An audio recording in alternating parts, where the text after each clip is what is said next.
Again, ideally, I want to make space on my cut across pass, drive into safety position. I was watching a lot of you guys, you have it, but don't be bent over from here. Okay, once he gets his hooks in and controls, I'm in a battle I don't want to be. So when I make space, I'm driving in, my head's pointing straight up, I want posture. Then I'm running laterally this way. Okay, we talked about last week, we talked about what happens if this knee comes in. I'm messed up, right? Because when I drive in this way, I don't want this knee coming between my leg and my arm because it messes up the pass. And we showed you how to transition this way or pass this way. Okay. The other thing we looked at way back at the start of the mesocycle was when I get to here and car starts to make frames. Say I've been late. Ideally, I want this. Okay. Why do I want this? Try to make frames now, Carl. It's not happening. I've got my pass. See, I'm on top of him. But if I'm late, okay, and he makes frames, and I haven't got my head in here or control the inside space, now I have these blockades in the way. Okay. We talked about the transitions. From there, why, I always want to choose the path of least resistance rather than trying to bulldoze. I'm not going to say, well, I'm damn well going to pass this way. I don't care. Okay, we talked about transitioning back, swimming back inside, and I can hit my split pass. Okay. But if you're jiu-jitsu, you've been doing this a while, I still can pass to that side. I'm just going to break a grip, and I'm going to circle my foot. Okay, so from here, when I drive into this position here, car's making frames. Okay, I haven't got my head in, and sometimes what happens is you've nearly passed, but he's like pinched his knees together here, and my foot is trapped, okay, behind the back of Carl's thigh here. Okay, now let's turn this rope up. For when we've been teaching this pass, I've been teaching these guys to control this hip. Okay, which is good, especially because it's a pliable and no gi, but you can also get a hold of the gi as well. There's really no set way of doing this, so when I come to here, I can do this. It also works well in case he does make blockades. I can work my X pass.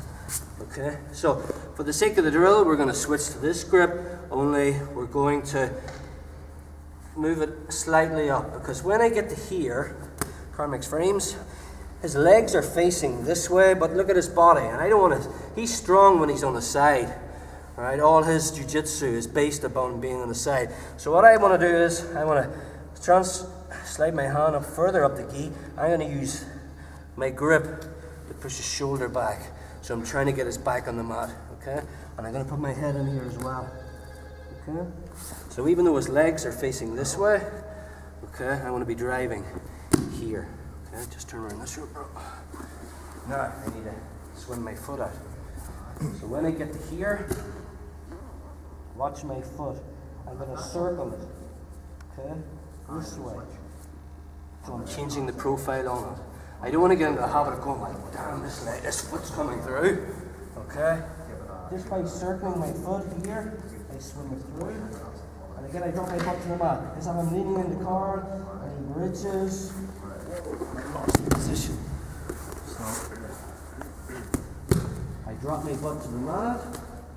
If he stays there, I've just got side control. But for the sake of the drill, he's going to hip escape, and we're going to incorporate the pass switch going over the legs and take the back, okay? So, from here,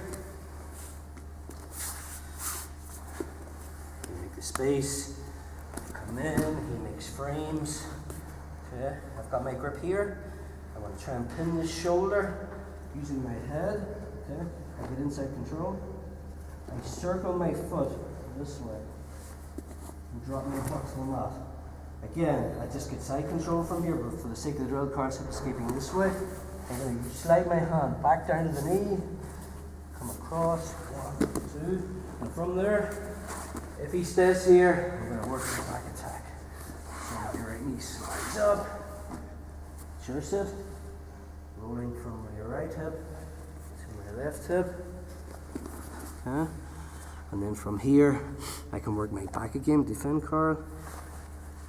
See the way I'm on my weak side of the choke, so I grab this, pull it across, and I'm in my position to work my chokes. Okay. If you have no choke game, open the gi, I would suggest double lapel. So my right hand's open in the gi, the underhook side, left hand's coming the other side. I'm dragging my left elbow back, taking the slack with my other hand. Okay.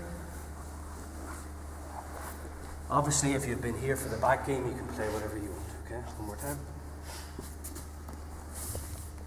So, last time, I make space, I drive in, I go for my cut cross pass. Carl's caught my foot between his legs here. Okay, this hand that was on the hip is sliding up, and I'm going to stiff arm this and put my head in here to try and change Carl's position. See the way he's strong here? His legs are still facing me, but now I'm kind of making it feel awkward for him by dragging my head in. I swing my hand inside, I rotate my foot to change the profile of it, sit back, hip escape side, my hand switches, stuff the knee, windshield wiper, grab the back of the feet, side up. I want to occupy this space. Sure sit, come over the top, so I'm ear to ear, gripping this, so I can get my choking arm in. I can finish my rear naked if I want.